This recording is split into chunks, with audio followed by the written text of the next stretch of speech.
Right, part 2 of our Unit 1 test preview. We're going to take a peek here at the domain and range of this function. Now, a couple of reminders.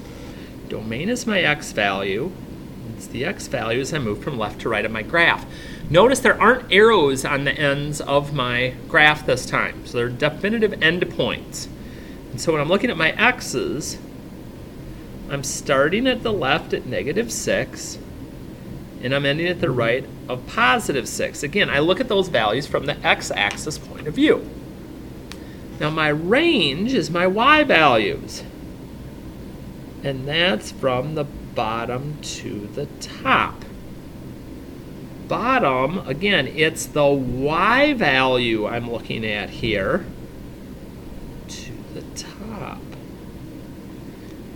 If there were arrows on the ends, we'd be talking infinities right now. For instance, if I had arrows on both of these, it'd be -infinity to +infinity for my domain. And it'd be -infinity up to 4 for my range. So I have to watch for those things to see if there's arrows or not. And this is a function because I don't see more than one x value for any vertical line I would put through on y. So this definitely would be a function. Okay, speaking of functions, we're going to draw one here that has a domain of -infinity to infinity and a range of -infinity to 1. We talked a bit about this on the last quiz preview. Domain of -infinity to infinity in a range like this typically means we're going to be looking at an absolute value graph, one of those V's. Well, how do I know which way to do it? Well, it depends on my range. If I go from -infinity up to 1, usually means we're going to have one that looks more like this. And the way I would draw it is, I'd go to where y equals 1, since that's my top value.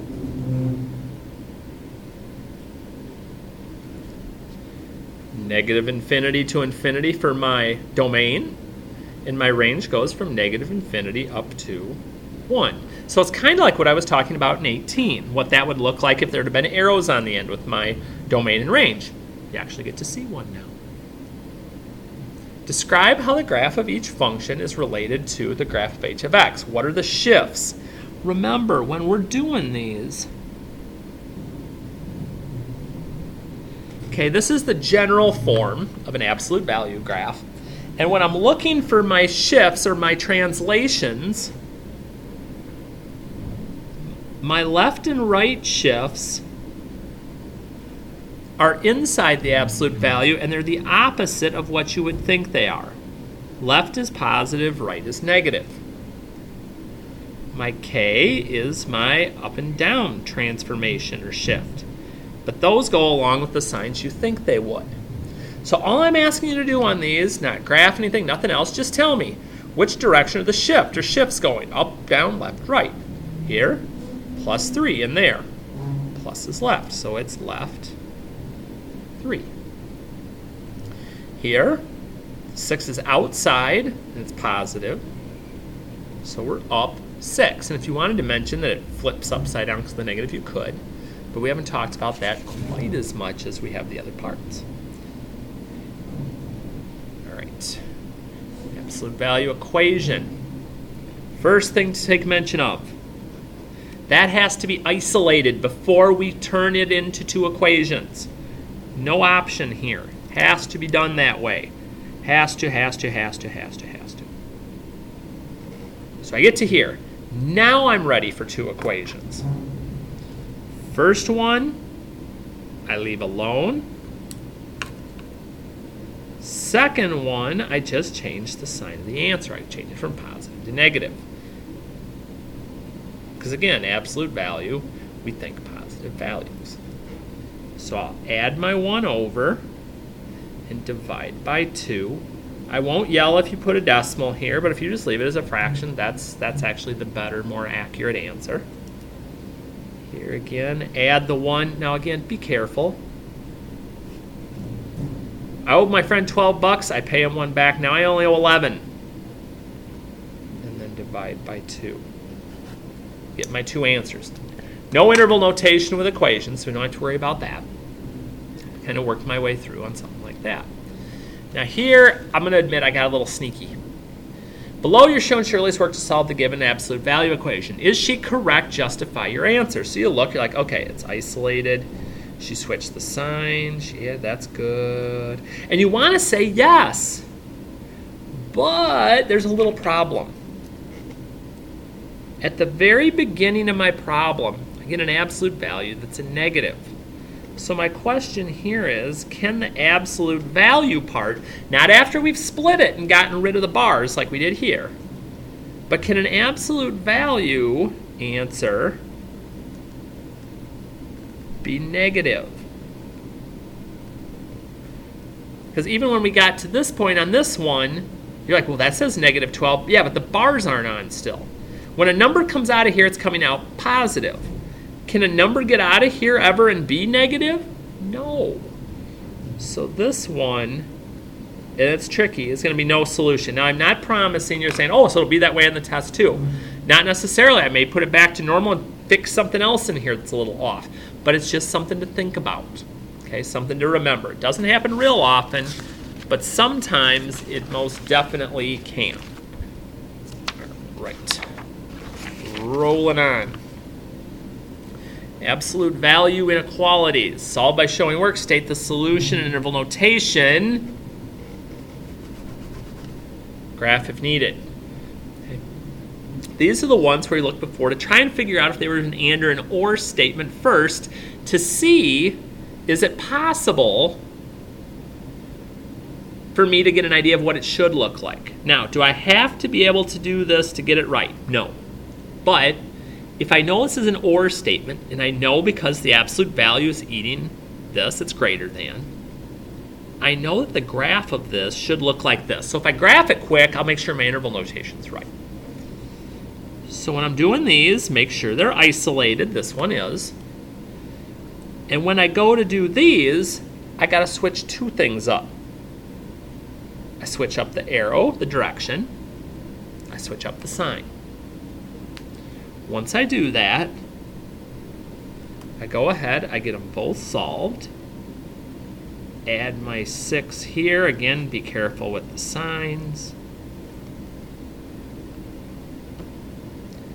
So I think about that for a minute. I just make a quick sketch. It doesn't have to be anything fancy. It's just for my own knowledge.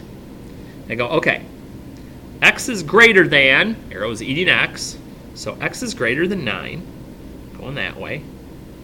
X is less than, arrow's pointing at saying, x, you are less than I am, less than 3. Looks like it's supposed to. Good deal. So my interval notation is going to be the really long one on this. It's going to go from negative infinity, way over here to the left, because we're going left to right, until I get to negative 3. And then it's going to start up again at 9 and go off to positive infinity. Okay? So again, having that little bit of help helps. The next one, same thing. It's isolated already. If there was anything outside the absolute value, I'd need to get that out of there. And this time I have an and statement. And and statements typically have your endpoints and your coloring in between. So we're kind of going to hope we get that picture when we get done. Copy my first one. And then the second one, same thing as the last. Flip the arrow, change the sign. So again, isolate my 2x and solve it.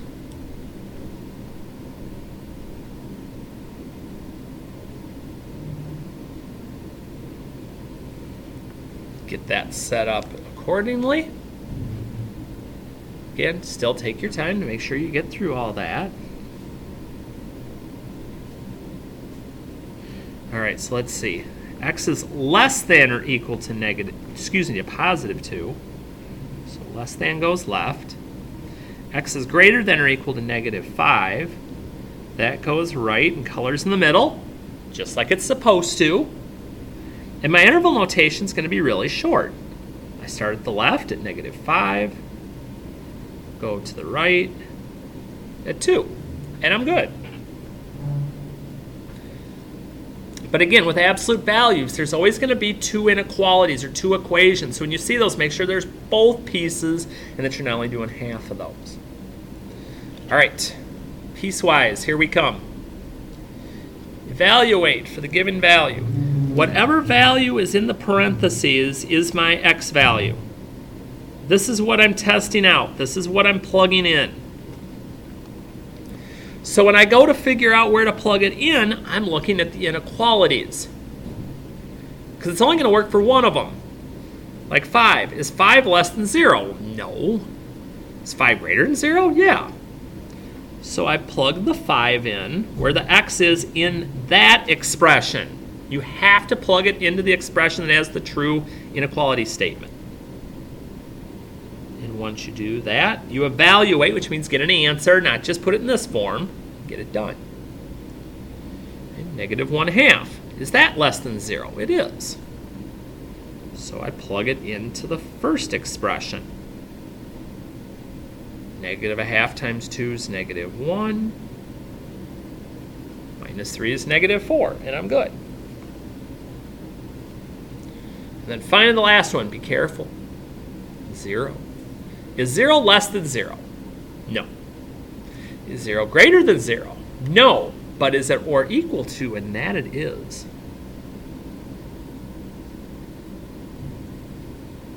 And I can get my answer.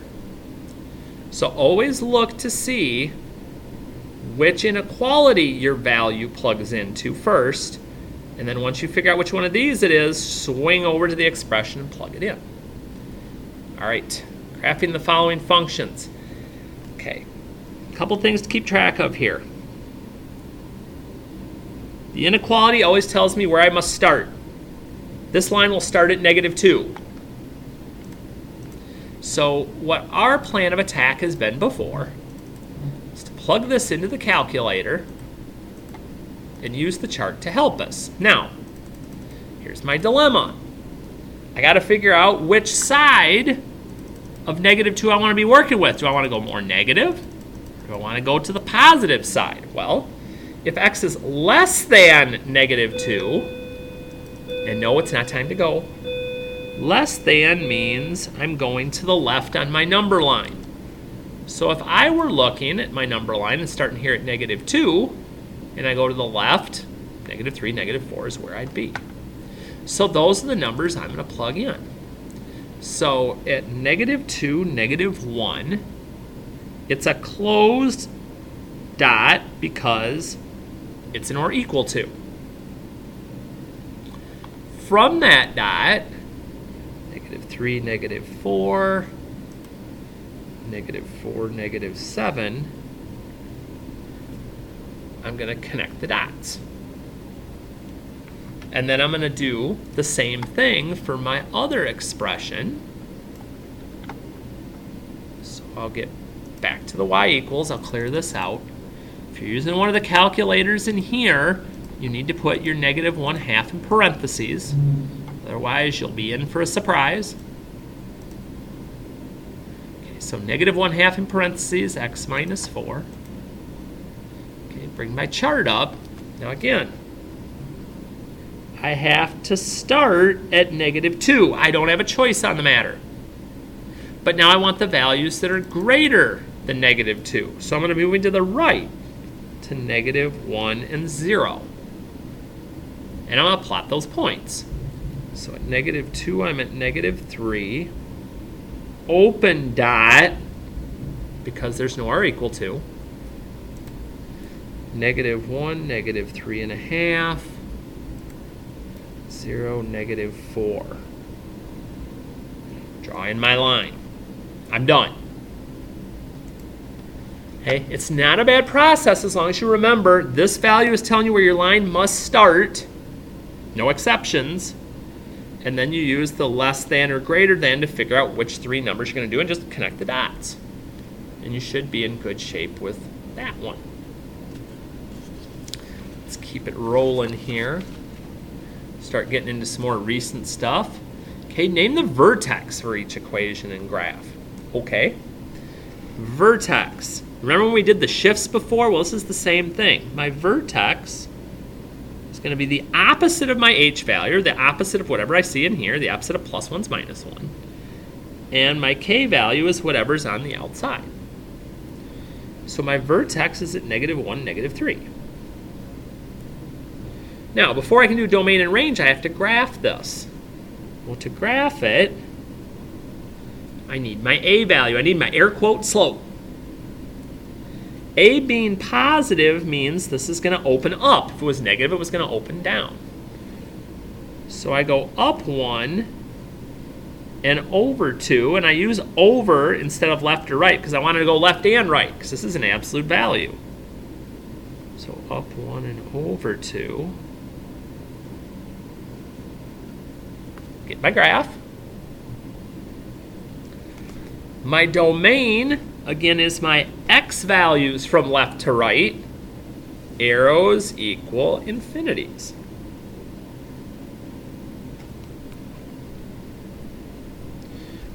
My range, or my y's, bottom to top, doesn't go down forever. Again, it's the y value I'm looking at. -3, but it does go up forever with the arrows to infinity. And so as I keep doing these, okay, that should kind of help me a little bit with what's coming up here. Okay, write the equation for the graph in the form. Again, still not time to go. What the heck?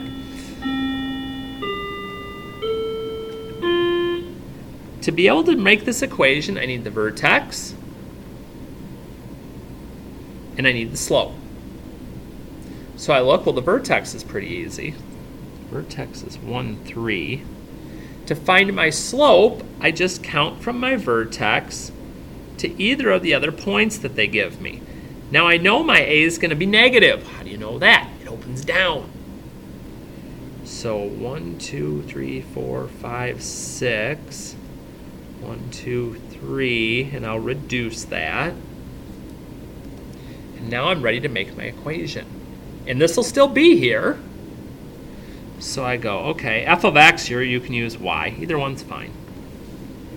A x minus h plus k. So I just need to know how to find the vertex and the slope on a graph, and I can get those answers and values and be ready to go. All right, we're closing in. Centers. Okay, identify the center and the length of the radius for the following circles. Now, reminders again. And you start to see where all of this K and H stuff, how it all interrelates, because here it is again. My center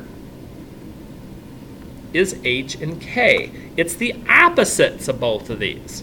So the opposite of -4 is 4. The opposite of 5 is -5. And my radius, don't write 100, because that's r squared. We take the square root of that and get our answer. Now, I'm going to use that information to help me on the last one. Write the equation of the circle shown below, okay? I know what the general form is. I see it up here. I need to know what my center is. So let's see here. -2, -2. I need to know what my radius is. Center to the outside, 1, 2. My radius is 3. And now I just plug in. So x, now be careful.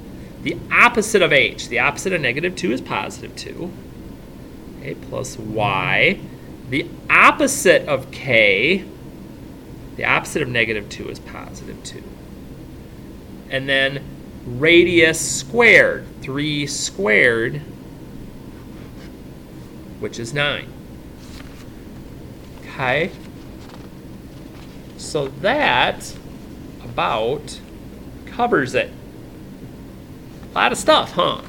But again, if there's something in here that you think you get now that maybe you didn't before, reinforce it. Do a couple of the homework problems maybe that you skipped. Go back and look at a quiz preview. Ask me for another copy of something so you can get some more practice. But let's do this and make this test go well. Big points before we get a little bit of a break here, so make sure to take advantage and do everything you can.